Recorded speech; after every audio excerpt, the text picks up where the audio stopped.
Good afternoon, everybody. This is Annalise. I am the chair of the board of directors of the Italian Cultural Society, and it is my pleasure to welcome you all here. And it is my pleasure, my utter pleasure, to welcome our beloved Professor Benedetti, whom many of you already know because she has been presenting for us and with us for quite a while now. And Laura Benedetti is the Laura and Gaetano De Sole Professor of Contemporary Italian Culture at Georgetown University. And she has authored many, many articles, and she has her interest, her scholarly interest span over hundreds of years, from the Middle Ages, Boccaccio, all the way to the modern time. She is the author, of course, of many books, among which we have La sconfitta di Diana, Un percorso per la Gerusalemme liberata, The Tigress in the Snow, Motherhood and Literature in 20th Century Italy. And she's also a renowned author herself. In fact, she has written Un Paese di Carta most recently, and right now she is producing this wonderful book for us, which talks about Venetian diplomacy. And this is a very interesting approach to a very well-known historiography. Of course, we have the publications of the ambassadors of Venice, but this was a manuscript that she found and she brought to light. And so I will, without further ado, I will love to have Laura talking to us and telling us about her findings. Thank you so much, Professor Benedetti. Thank you, Annalise, for your kind introduction. Thank you all for joining us on this Sunday afternoon here on the East Coast of the United States. Well, welcome to you all, wherever you are and whatever your time zone. And thank you, Dario, for accepting to bring Zaccaria Pagani's words back to life with your reading in just a few moments. As Annalise's kind introduction made clear, travel literature is not one of my specialties, but when I stumbled across Zaccaria Pagani's manuscript, I realized that I couldn't possibly ignore a story that dealt with a lost manuscript, a magnificent and dispersed library, Mediterranean travels, a sultan's court, and international intrigue. It has been a wonderful journey indeed, and it is a pleasure to be able to share this story with you today, thanks to the support of some great institutions, such as the Renaissance Society of America, the Bogliasco Foundation, and the Delmas Foundation, to which I am forever grateful. In 2019, I also had the opportunity to travel to Cairo and see some of the sites that Zaccaria Pagani mentions in his travel log, and also to give the first presentation of this project. And for that, I would like to thank Mark Muehlosler of the American University in Cairo, who made that memorable visit possible. The tangible result of all this activity is my latest book, which I co-authored with my former professor and dear friend, Enrico Musacchio, internationally revered as Il Maestro. The core of the volume is the annotated edition of a manuscript that we found at the Bibliothèque Nationale de France in Paris. Written by Zaccaria Pagani, this manuscript is more precisely a travelogue, the account of a journey from Venice to Cairo and back that took place between January and October 1512. So this story takes us back to the ties between two great cities, Venice and Cairo, at a time when the Mamluks ruled over a large territory that included modern Egypt, Syria, and Israel. The Mamluk also controlled access to the holy sites of Christianity, in particular Jerusalem. Pilgrims from all over Europe gathered in Venice to travel to the Holy Land, and the Venetians were chiefly responsible for their transportation. This was the case, for instance, of Marjorie Kemp, who in the early 15th century, at age 40 and after giving birth to 14 children, successfully completed a pilgrimage to Jerusalem and to Rome, which she recounts in her old age in what constitutes one of the first autobiographies in the English language. Like Marjorie Kemp, other pilgrims left accounts of their journey and described how Venetian ships transported them to Egypt and Syria. Once they got there, the pilgrims were entrusted to the Mamluks authorities, which made sure they'd be safe for the rest of their journey. A harmonious relation with the Sultan of Cairo was obviously necessary in order to guarantee that these highly profitable expeditions be successful. Venice and Cairo also had another important interest in common. For centuries, in fact, Cairo was the trading center for spices and other goods, both local and from the Far East. The Venetians, therefore, went to Cairo to buy products which they would in turn sell to the rest of Europe. And as you can see on this map, the list of these goods is very impressive. Cloves, nutmeg, cinnamon, sandalwood, pearls, precious stones, cotton, sugar, lemon, capers, dates, and especially the most precious of them all, pepper. In 1498, however, something happened that threatened this commerce and the very existence of these two superpowers. Vasco da Gama opened a new commercial route, circumnavigating the Cape of Good Hope to land in Calicut, India.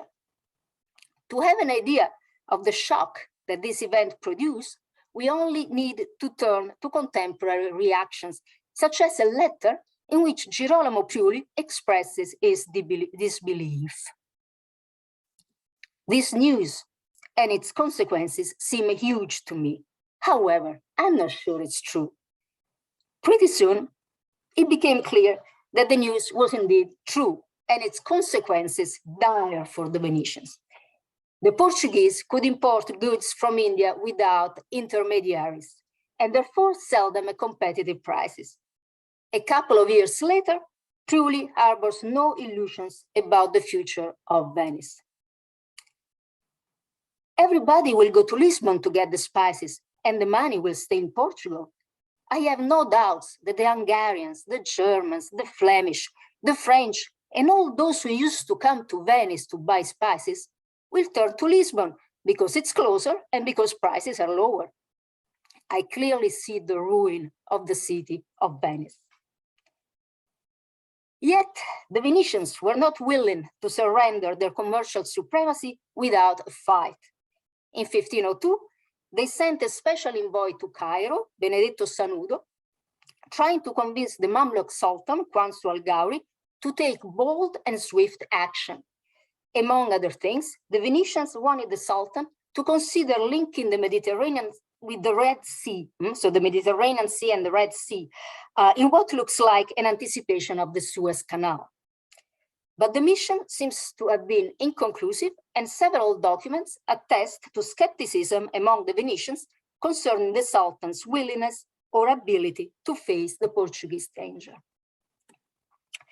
So, to summarize, Vasco da Gama's circumnavigation of the Cape of Good Hope not only threatened the prosperity of the Republic of Venice and the Mamluk Sultanate, but put also a strain on their relationship. While the Venetians would have been delighted if the Mamluks managed to defeat the Portuguese, they could not openly support a Muslim power, the Mamluk Sultanate, against the very Catholic Portuguese. So, while the Venetians may have been disappointed by what they perceived as the Sultan's inadequate response to the Portuguese threat, the Mamluks, in turn, may have felt dissatisfied with the Venetians' reluctance to engage at a military level against the common enemy. Basically, the Mamluks may have thought that the Venetians were all talk and no action. Enter Ismail I, who in 1501 took the title of Shah of Iran. Persia had already played a role as an ally for Venice against the Turks during the rule of Uzun Hasan's, Ismail's grandfather. On that occasion, Venice had sent as its representatives Caterino Zen, who was Uzun Hasan's distant relative. When Ismail rose to power, it was only normal that he would try to establish contact with Caterino Zen's son, Pietro Zen, who was at the time the Venetian consul of Damascus. The new generation, in other words, seemed to be walking in the footsteps of the previous one. There was a complication, however, because Ismail's military campaign threatened the Mamluk domain. Therefore, an alliance with the Persians could put the Venetians on a collision course with the Mamluks.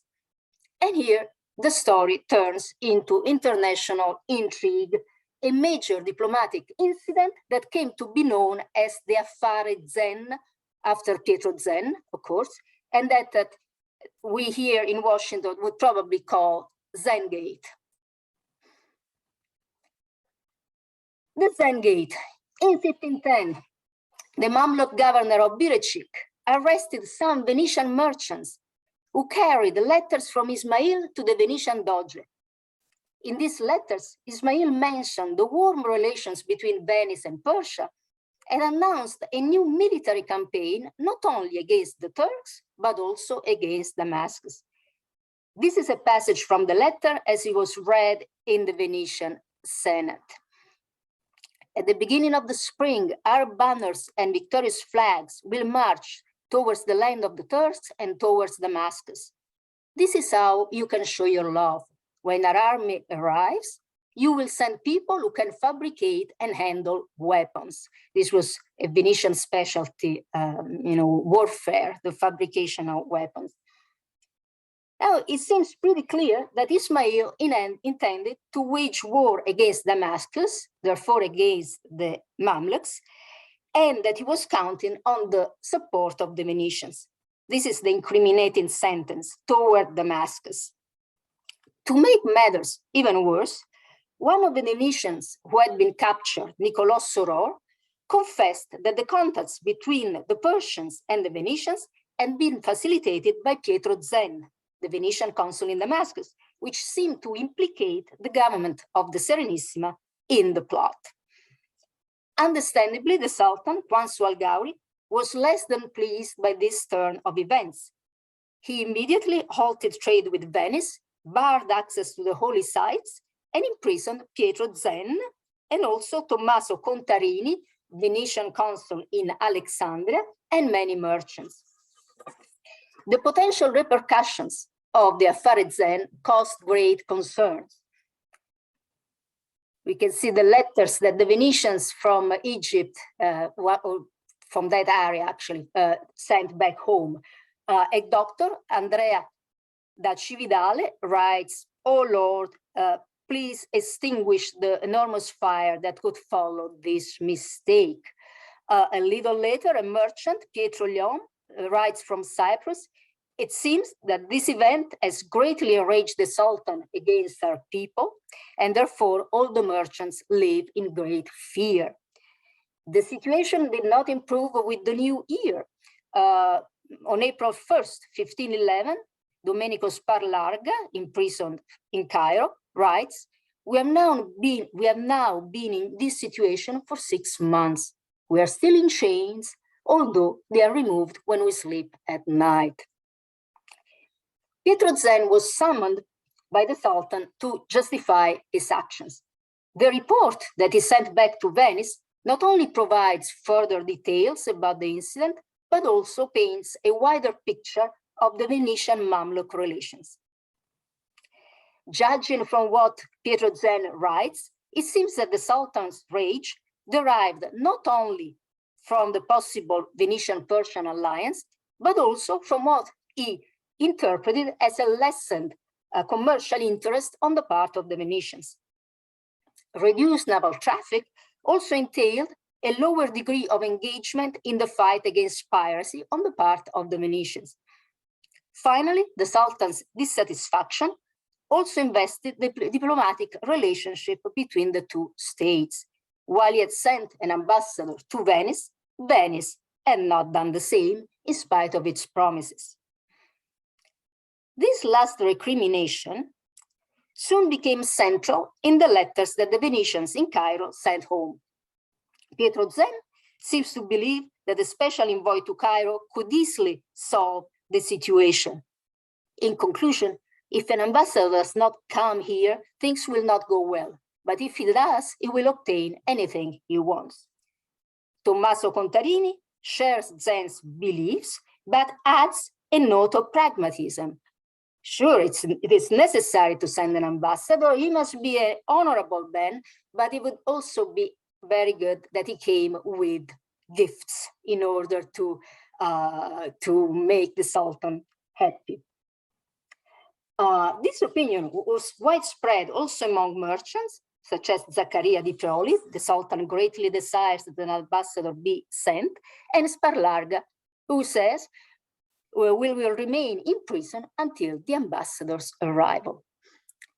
And this is why, at the end of 1511, the Venetian Senate appointed Domenico Trevisan as special envoy to Cairo and head of the delegation in charge of negotiating the release of the prisoners, the pilgrims' access to the holy sites of Christianity, and more in general, of mending the strained relationship between Venice and Cairo.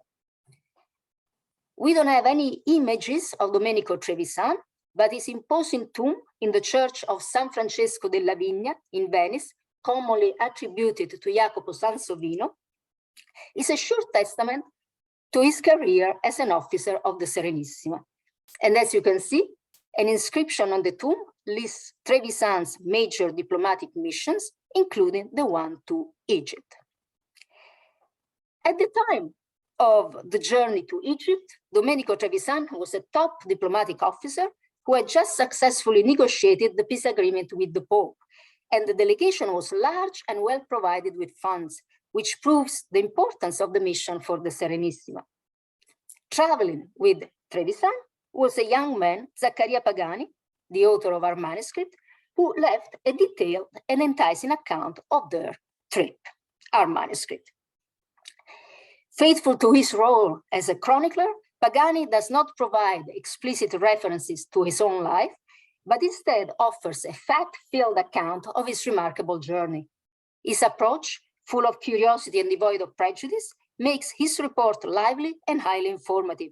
In his meticulous prose, Pagani describes the ports he visits before reaching Cairo, the gifts the Venetians offered to the Sultan, as well as those they receive in return, and the elaborate ceremonies that take place during the delegation's meetings with Quanso Al-Gauri and his officers. Pagani often and endearingly uses his hometown, Cividale di Belluno, as the paragon for the cities he visits. Rosetta or Rashid is as large as Cividale, while Rhodes is a little bigger. He strives to convey the peculiarities of Egyptian monuments, food and fauna, through similarities that would speak to his audience, presumably the Venetian Senate. Thus, we learn about the pyramids, buildings that look like diamonds, large at the bottom and narrow at the top, and are believed to be twice as tall as the bell tower in St. Mark's Square. The Sphinx, he writes, is a stone shaped like a woman's head and is so old that the nose is missing, which proves that it's not true that it was Napoleon and the French who broke the nose of the Sphinx, which is something you still hear in Cairo today. But Zaccaria Pagani already saw the Sphinx without the nose. The banana, he reports, is a sweet fruit that resembles a cucumber, but can be peeled like a fig. And I've not been able to look at a banana in the same way since I read Zaccaria Pagani's description. In Cairo, he also has a chance to see a giraffe, which he describes as an animal with feet similar to a cow's, a curious protuberances on its head, and of course, a very long neck. Equal attention is devoted to cultural practices, such as the presence of women covered from head to toe, and men who, on the contrary, walk the streets naked and are reputed to be saints. Judging from the letter that Trevisan received on the eve of his departure from Cairo and that Pagani includes in his manuscript, the mission was an unqualified success. Consul Gauri professed his willingness to move beyond the offenses he had allegedly endured and granted the Venetians permission to conduct business freely in his lands. He yielded to another of Trevisan's requests by allowing pilgrims to safely visit Jerusalem. The Venetian ambassador himself, Domenico Trevisan, receives stellar praise in this document. Consul Gauri describes Trevisan as discreet, intelligent, experienced, well-mannered, and articulate, and fully deserving of the trust that had been placed in him. Trevisan and his group safely returned to Venice on October 23rd, 1512, more than 9 months after their departure, and Pagani disappeared from the spotlight. His invaluable report ended up in the Piloni Library in Casteldardo, near Belluno, and was transported to Venice only in 1874, when financial constraints forced Francesco Piloni to sell his family's precious collection. A year later, Niccolò Barozzi published the manuscript in a limited edition as a gift for the Maiari Buzzati wedding, with the title Viaggio di Domenico Trevisan. It was not unusual for scholars at the time to offer newlyweds not a juice extractor or a spa getaway, as we do today, but the edition of a rare text. So those were the days. In his brief introduction, Barozzi apologizes for the time constraints that prevented him from complementing his edition with the necessary footnotes. While a few copies of this slim volume survive in specialized libraries, uncertainty surrounded the destiny of Pagani's original manuscript. The Venetian community had enthusiastically welcomed the arrival of the Piloni collection and pledged to preserve it. But a few years later, Charles Scheffer, introducing his French translation, claimed that the manuscript was in his possession. More precisely, he claims that while preparing the French translation, he had under his eyes, sous les yeux, both the Barozzi edition and the original manuscript, which he owned. And we'll have to go back to that in a few minutes. Critics have often expressed interest in and admiration for Pagani's account. According to Kenneth Mayer-Seton, this work provides one of the fullest and closest views of the Mamluk court to be found in any contemporary source, while Anne Wolfe compares it to some fabulous tale from the 1001 Nights. Yet, for about 150 years, these and other critics have been forced to rely either on the Barozzi edition or on Scheffer's French translation. As our interest in Trevisan's voyage grew, so did our conviction that finding Pagani's original travelogue was absolutely crucial.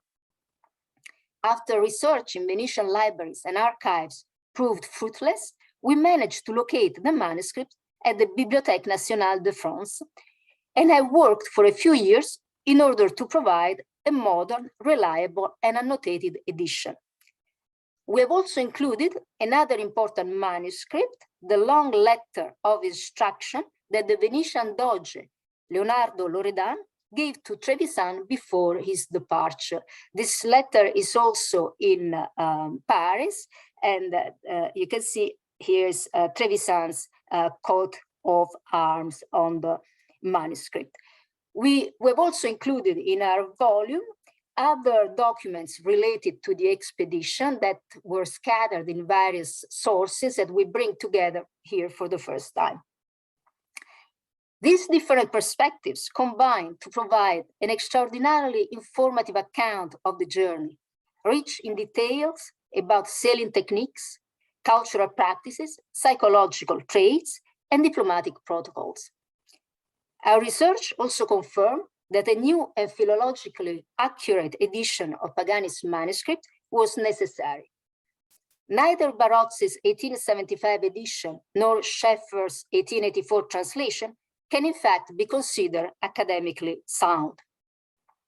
As Barozzi intended to provide a pleasant read for the newlyweds and their families, he simplified and translated into standard Italian the original text, erasing the very linguistic peculiarities that make it so appealing to modern readers. Barozzi also omitted a few passages that were unclear in the manuscript without alerting his readers. Similar problems afflict Schaeffer's French translation. Schaeffer did indeed come into possession of the original manuscript, but he nevertheless chose to base his translation on Barozzi's version and therefore systematically glossed over the same passages that Barozzi had eliminated from his edition. We instead faithfully transcribed the original because we believe that Pagani's colorful and intriguing prose constitutes a record of the Venetian language that he and his fellow travelers must have spoken, and therefore documents linguistic practices at the beginning of the 16th century. We also added an introduction, a few hundred notes, and reproduced two watercolors that are part of the manuscript, and I'll show you the watercolors later. But now I think this is maybe the perfect moment to give you a little taste of Pagani's Venetian prose, thanks to Dario. I prepared a slide with the original and English translation to the benefit of the non-Venetians among us. So this passage refers to the first meeting between the ambassador, Domenico Trevisan, and the Sultan, Quansu Algauri. Al dì diese e fo de luni, la magnificencia dell'ambassador ebbe la prima audiencia. Fo levado de casa da menendar grando e tosimanda il signor soldano, vestito de brocado a maniere strecte, come un manto de restagno d'oro, di sopra fodrato di armellini. Asceso il cavallo, in corte con tutta la compagnia nostra, parte a cavallo e parte sopra mule, eccetto 4 giovani, 2 alla brena, vestiti di damasco cremesin, e 2 alla staffa, vestiti di scarlatto, tutti fin in terra. E passando per il più bello della cittade, troversamo una piazza grandissima piena di cavalli che al continuo correvano un decunque, e giungessimo al castello, dove smontò la clarissimo oratore con tutta la compagnia.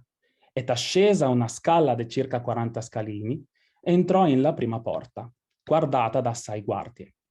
Passate ancora 4 altre porte con le sue spiazze piene di schiavi, ed ad ultima de essa 4 eran sentato lo ammiraglio del castello sopra un mastrade, con circa 10 schiavi che suonavano cimbari, flauti, tamburi e brocchetti de ferro, che dando l'un nell'altro facevano gran rumore.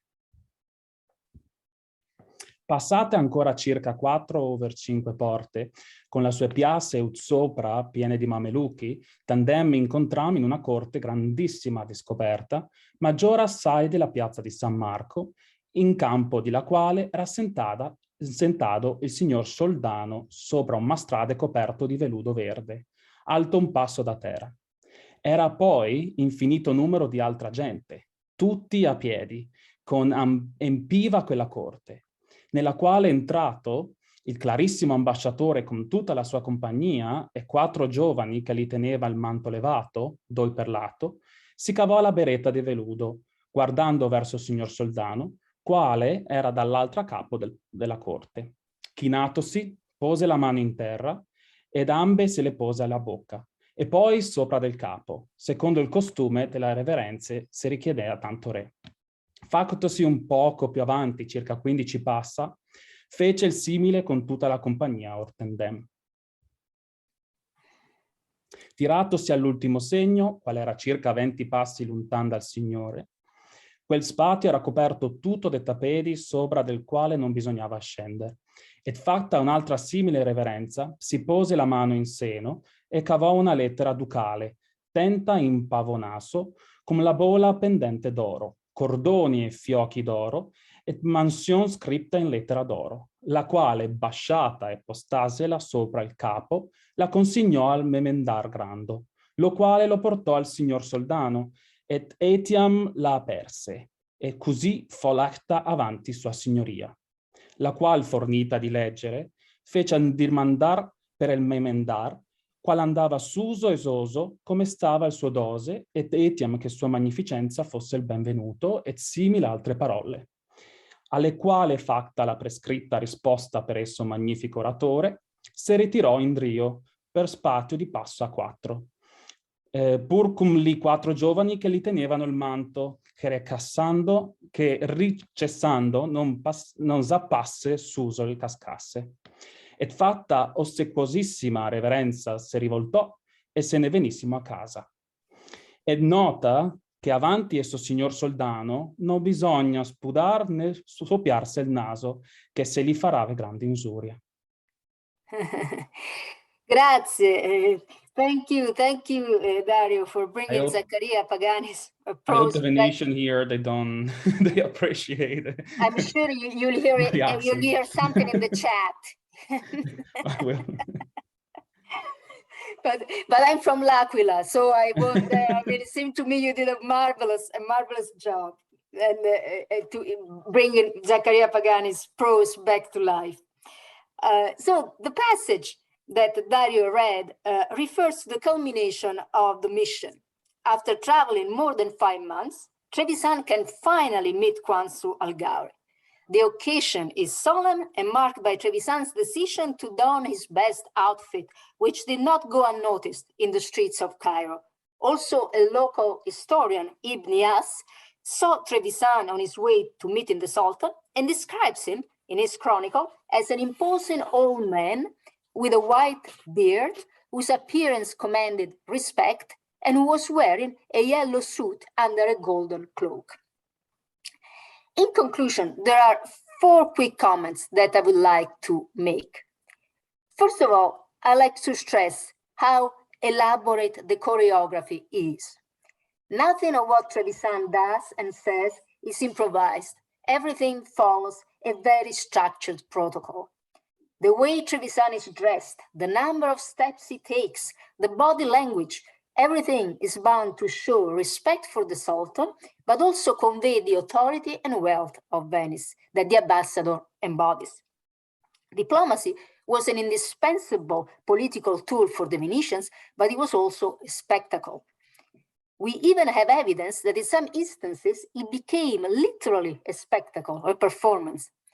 On May 2nd, 1513, so less than a year after the end of Pagani's journey, the Doge treated over 400 guests, including many international guests, to a banquet in celebration of the wedding of one of his nieces. The festivities included a theatrical performance whose actors pretended to be the ambassadors of various rulers, such as the Pope, the King of France, and the Sultan of Cairo. There were musical interludes, dances, the offering of gifts, and speeches in the original languages with simultaneous translations. Marino Sanudo, who describes the event, reports that the performance lasted several hours. The fact that diplomacy was literally turned into entertainment is a powerful indication of the performative elements that inspired the elaborate protocol the ambassadors were bound to follow. And I would like to thank my colleague at Georgetown, Gianni Cicali, who is an expert in the history of the theater, for bringing this performance to my attention. The second feature I would like to stress is strictly related to the first, the importance of diplomacy. The Venetians were convinced that diplomacy, as expensive as it was, always turned out to be cheaper than war, that entailed the disruption of travel and trade and the inestimable cost of human lives. In that regard, nothing has changed. As we speak, diplomacy is at work to try to prevent another war. And the Venetians saw diplomacy as an art that involved training, attention, and finesse. Marcantonio Barbaro in the 16th century describes diplomacy through a comparison with a craft the Venetians were and are famous for, glass blowing. Diplomacy is like playing with a glass ball. You must employ your skill so that it will neither crash on the ground nor break in under your stick when you try to push it up. The third point concerns this manuscript and the personality of the writer, Zaccaria Pagani.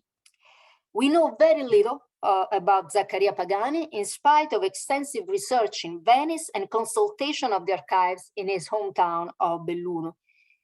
The little that we can gather from the manuscript leads me to think that he was a fairly young and inexperienced man, full of wonder for everything he encountered, from the banana to the giraffe. In the passage that Dario just read is little comment about the prohibition against spitting and sneezing when in presence of the Sultan introduces an endearing human touch in this very official and ceremonial context. The only way to know Zaccaria Pagani then is to study the most important document he left behind, his manuscript, which includes 2 watercolors that can tentatively be attributed to Cesare Vecellio, cousin of Tiziano Vecellio. As I mentioned, the manuscript was for centuries housed in the Piloni Library, where books were arranged with their spine facing the wall and their foredge facing the viewer, as the opposite of what we do today, but it was customary at the time. So basically, I don't know if you can see this, no, because I have virtual, yeah, you see, so this part was facing the public, the viewer, instead of the spine. Now, if you try this at home, you'll see that it looks just wonderful, because instead of the visual cacophony of the different spines, you have a palette of muted grays and browns. This is very pleasing until you need to find a particular volume, at which point experience turns from soothing to infuriating, because of course, all the books look the same. To solve this issue, the Piloni family got creative and hired a great artist, Cesare Vecellio, who painted the foredge of about 170 volumes. According to an eyewitness, Andrea Tessier, the result was so enticing that visitors felt they were standing not in a library, but in an art gallery. And here, this is a sample of the volumes to give you an idea of the effect that the painted foredges produced. It is possible then that Cesare Vecellio also decorated Zaccaria Pagani's manuscript, that in fact includes a watercolor illustration based on the author's description of Quansu al-Gauri. This image is in fact very similar to the one that Cesare Vecellio published in Degli abiti antichi e moderni di diverse parti del mondo, and which, as he explicitly indicates, was based on Pagani's account. So this is the one in the manuscript. This is the one that Cesare Vecellio published, and these are the 2 next to one another. So you can see there is a striking resemblance. But we only, it's only tentatively attributed to Vecellio, the one in the manuscript, because it's not signed. So we don't, I'd love actually some art historian to take a closer look at this and tell me a bit more about this. And finally, the main reason why I believe this manuscript is important is that it provides a welcome antidote to the idea of the Mediterranean as the battleground for a clash of civilizations.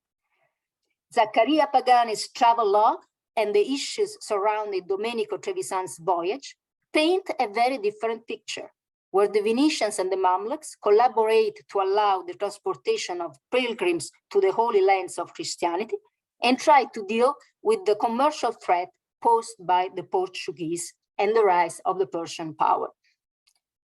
I believe it is crucial to rediscover documentation of the commercial, diplomatic, and cultural ties that have linked different populations across the Mediterranean throughout the centuries, and that reveal communication between, rather than a clash of, civilizations.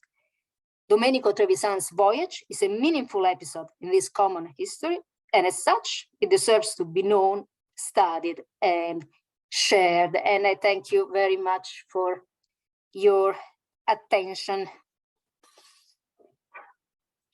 and perhaps I'll do stop share. Well, thank you very much, Professor Benedetti.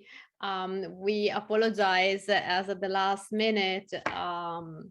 Unfortunately, our Professor Reem from Cairo was not, the Reem Bastianet from Cairo was not able to join us, but Professor Benedetti did a marvelous presentation, so we're very happy to have her here again. And she's gonna now answer the questions that we are welcoming questions, of course, from all of you. Yeah, you can leave it either in the Q&A session or just in the chat, and we will answer those ones. I have a little comment. Well, thank you so much, Laura, for this presentation. As a Venetian, I feel like really proud of having this kind of history represented as well. Venice normally is portrayed as always, the city on the water, the decadent city, but the richness of its history is always wonderful.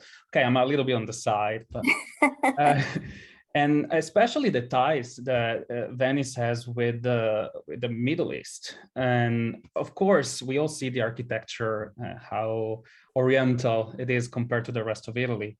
But also even the main symbol of Venice is actually something that could be taken from Egypt.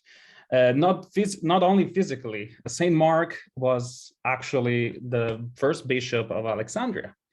And we don't only stole the body of Saint Mark and brought it to Venice, but also we might have stolen even the symbol, the lion with the wings. It's really similar to the Lion of Egypt. So for many historians, that might be the origin of the symbol. And I found it really interesting. The fact that Venice and Egypt, they weren't always enemy, but actually they could have influenced each other and worked together a lot. Yeah, no, definitely. It's too bad, really, that Reem couldn't make it, Reem Bastioni, because she wrote she's a professor of linguistics at the American University in Cairo, but she's also a novelist, and she wrote a trilogy about Mamluk Egypt. And she also wrote a novel, The Fountain of the Drowned, that was recently translated into English. So I just read the translation, actually, that deals in part, because it goes between different times, but it deals in part with the beginning of the 1500s in Egypt, and features a Venetian merchant, so Francesco Teldi. So it would have been wonderful to have this kind of combined perspective. But you're absolutely right, Dario. There was an exhibit at some point, because I didn't see the exhibit, but I saw the catalog of Venezia and l'Egitto. So it is very striking. But there are so many. The glass. There were many glass. The Paladoro had some cover with the The pyramids but also, are featured. Sorry, the pyramids are featured in the mosaics in San Mark. The pyramids are there. So definitely, there are many links. There was a long history. The Venetians had two fondaci in Cairo, for instance, where they had their own church. They could drink and sell wine. Venice had a very privileged relationship with Cairo. It was very important for both. And so when there was this crisis after Vasco da Gama's circumnavigation of the Cape of Good Hope, then there was a major crisis between the two, because for the Sultan, the fact that the Venetian wouldn't go to Egypt quite as often also meant, it didn't only mean that he could not export spices, but also that he would not receive what he needed, in particular metals, wood, and the things that the Venetians would bring to Cairo. So it was definitely a major crisis. Yeah, okay, I'm taking a look at the, I'm taking a, question. yes, I'm sorry, I cannot say anything about Marjorie Kemp. I only use the, I mean, I don't feel qualified to do that. I've taken a look, I've read her account, but I really do, I'm really not the right person to ask, to answer that question. I wanted to show a map to give you an idea, an idea of how many people, not only from Venice, not only from Italy, but from all over Europe, would meet in Venice to then go to the Holy Land. I don't know how much, for instance, this is known, for instance, that there was this form of religious tourism, if you wish, that the Venetians and the Mamluks basically ran together. And there are several accounts because from pilgrims who traveled this way. Yeah, and also dark side of history. Venetian were also good slave merchant as well, and many Christian slaves were sold to the Muslim. So that was also another profit the Venetian had, despite the name Serenissima, the most serene, not for everyone, but it was a really welcoming place as well. Yeah, the Fondaco dei Turchi in Venice now is the Museum of Natural History, I think. But yeah, it was the place where the Turkish merchants were welcome and they could practice their religion as well. There is a question about from Ellen Buss. She's asking, how did the manuscript get to Paris in first place? It's not clear, you know, it's not clear, but my guess is that he must have gotten there together with the letter, because I showed you also the letter that the Doge, which has also, the letter, as you saw, also has an interest in watercolor. So, and it also belonged to Charles Scheffer. So my guess is, because these are the documents I found. At some point, this the collection, the entire collection, was brought to Venice. At that point, there are the proceedings of a meeting where I can't remember the name, but anyway, the Venetians basically say, oh, now that we have this collection, this collection must not be dispersed, must not leave Venice. But obviously it did, because Charles Scheffer soon after was able to have the manuscript under his eyes. What I found is that so the 1884 is the translation, and then Scheffer dies a year after his death. So in 1899, the manuscript and the rest of the Scheffer collection goes into the Bibliothèque Nationale de France. So I don't know. We don't know the details. I mean, we don't know the details. 1874, the collection is in Venice. 1884, Scheffer publishes a translation, and then at that point, the manuscript stays in Paris. But the way, actually, there is a little story there, because actually the manuscript really seemed lost, because the way it was listed in the catalog did not correspond to the title we knew. So it was difficult to find it. And then somebody actually had an idea, the idea to look for the collection of the last owner. So Scheffer or Scheffer. So it's a little bit like art history, provenance. Who was the last owner of the manuscript? And he was the last. So looking in his collection, in what he had left to the Bibliothèque Nationale, we were able then to find the manuscript. Before that, it was, at some point, it was clear, you know, we searched in Venice and it was clear that it was not in Venice. And that, yeah, Scheffer had indeed brought it to Paris. But I don't know exactly how that happened, how we managed with the, but we didn't find any records of a sale or something like that. So it's a mystery. It's a story with a lot of intrigue, as you can see, with the spies, the possible secret alliance between Venice and Persia. So Another question is, could you explain more directly how this diplomatic mission counteracted sorry, the threat of Vasco da Gama new route to the east? So, sorry, I can say, okay. How this diplomatic mission counterattacked the threat of Vasco da Gama new route to the east? Well, it didn't. In fact, the problem stayed there. The problem stayed there. What this mission managed to accomplish was not to create another problem, another rift between Venice and Cairo. But the problem stayed there because the Mamluks then lost a major battle against the Portuguese. And so the Portuguese established a fairly solid supremacy. Not only that, but actually something else happened. Zaccaria Pagani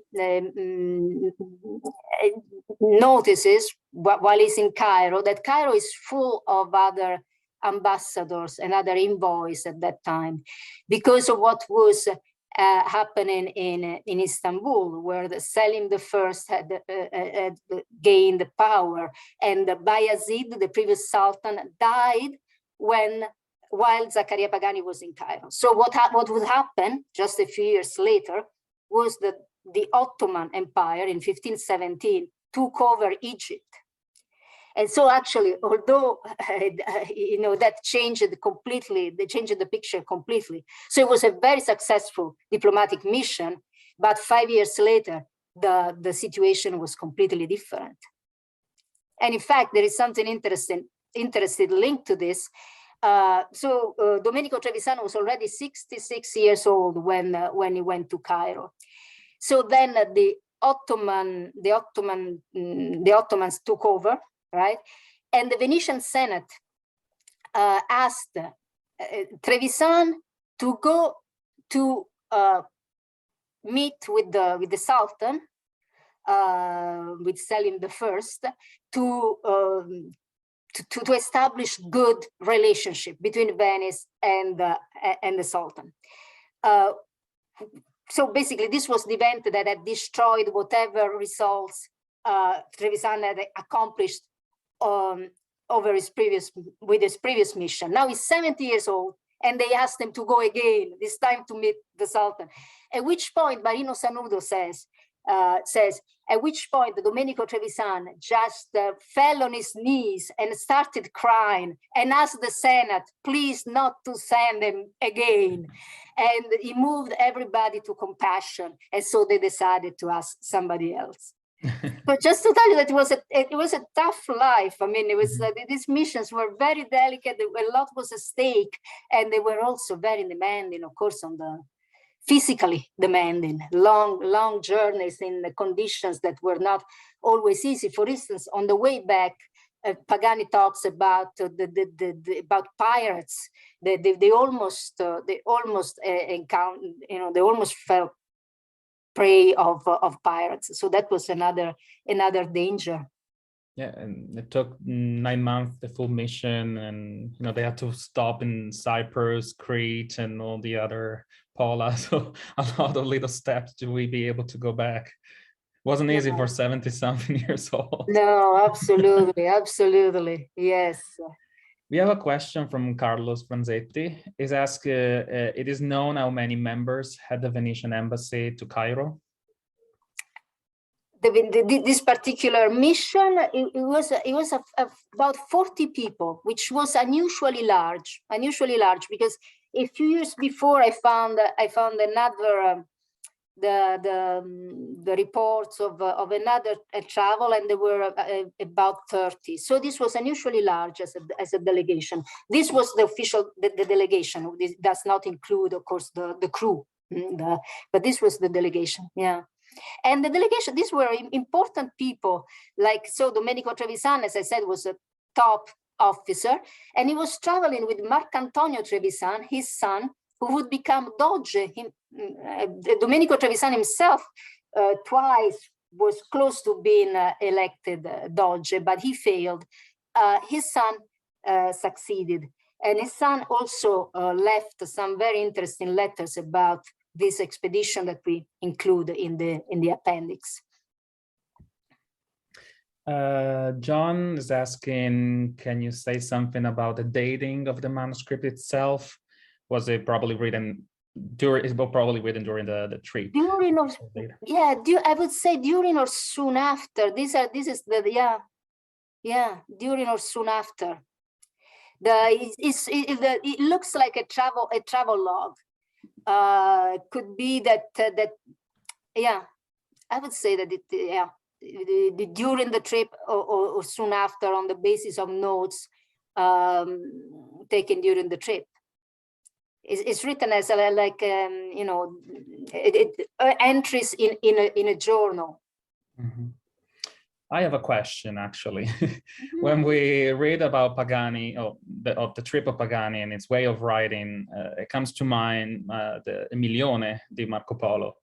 How much do you think the Milione might have inspired this kind of genre for Venetian, especially? That could either be something that could either be a diplomatic document, but also some amusement for the readers, for discovering new words and new exotic things. Yeah, I don't know how much. I don't know in this particular case. I'm not sure. But a more general problem that I have with the Zaccaria Pagani's manuscript is that it's not clear what the function of this manuscript was. Zaccaria Pagani says that he's traveling, following as an attendant to Andrea de Franceschi, who was the secretary. And the tone of the manuscript, the fact that it's always, for instance, so respectful, always uses honorific titles, the most excellent Sultan, and this and that, everything makes me believe that the manuscript had somehow been commissioned, that the manuscript had to have an official function. And that's why Pagani is so careful how much people are paid, for instance, how much people, it's strikingly practical at a certain level, and all the very precise details, how many chickens are slaughtered at the Sultan's court every day. I mean, things like that. So it had some official function and it's very detailed. What happens at some point, though, I mean, during the 9 months of the travel, is that Zaccaria Pagani seems to discover that he's an explorer, he's a writer, and he starts talking about things that are not strictly related to the mission, right? I mean, he starts seeing things that interest him, and he goes off and talks about them, even though they're not related to the mission. So there is something there that is very intriguing. There is definitely a change in tone. At the beginning, Zaccaria Pagani seems very much inspired by the travel account of his boss, Andrea de Franceschi. So Andrea de Franceschi, 20 years before, had traveled to Northern Europe, and he had written Itinerario di Germania. And that was, for Andrea de Franceschi, this was the beginning of a fabulous career. They eventually would become a great chancellor. When Andrea de Franceschi, so Andrea de Franceschi traveled 20 years before as an attendant to the then secretary. Now he travels as a secretary himself and brings along Zaccaria Pagani, who was from his same hometown. They were both from Cividale di Belluno, okay? And if you compare Itinerario di Germania and Zaccaria Pagani's manuscript, there are obvious similarities. I mean, for instance, they both talk at length about the rivers that they encounter. The Danube for Andrea de Franceschi, and the Nile, of course, for Zaccaria Pagani. So I would think that this is what's the main source, the main model for Zaccaria Pagani, a much closer model in a way. Thank you. Another question was the manuscript published in printed form? Oh no, was also the manuscript published in printed form? No, not back then. Not back then. So the manuscript, yeah, this is another mystery. What we know from Marino Sanudo that Domenico Trevisan, when he got back, as he was customary, he spoke to the Senate, in the Venetian Senate, about his mission. But unfortunately, Marino Sanudo, who is usually so rich in descriptions, he only says Domenico Trevisan spent 2 hours talking about his mission, and he doesn't tell us what he did.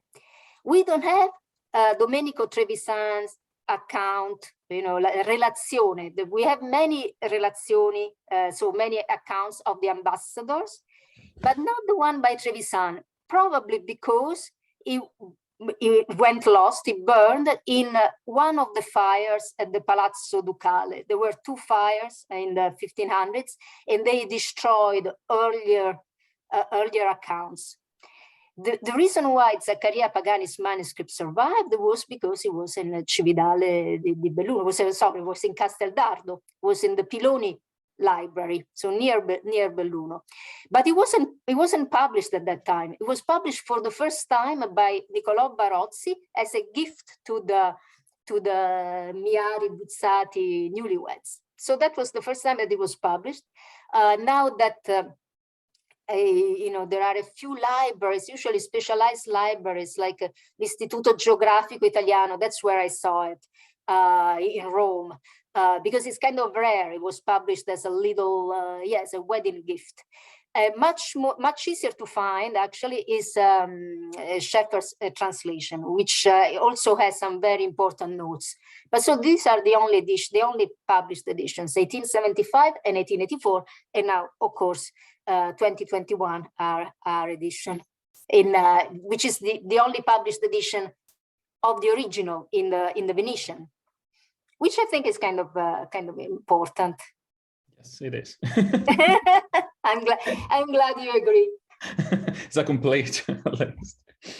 Stefano Giannini is asking, did the Venetian ambassador in Istanbul report anything about Pagani's mission to Cairo, back to Venice?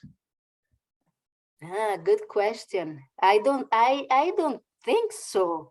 But Stefano, you can tell me if you came across. It would be very interesting. It would be very interesting. I haven't come across that. No, it's fascinating to find this kind of the same event from different perspectives. For instance, I found, and in fact, we mentioned in the volume that other travelers in the Mediterranean they encountered the galea that Zaccaria Pagani was traveling on. So they say that they met them. Ibn Iyas, so the historian in Cairo, saw Domenico Trevisan and talks about Domenico Trevisan.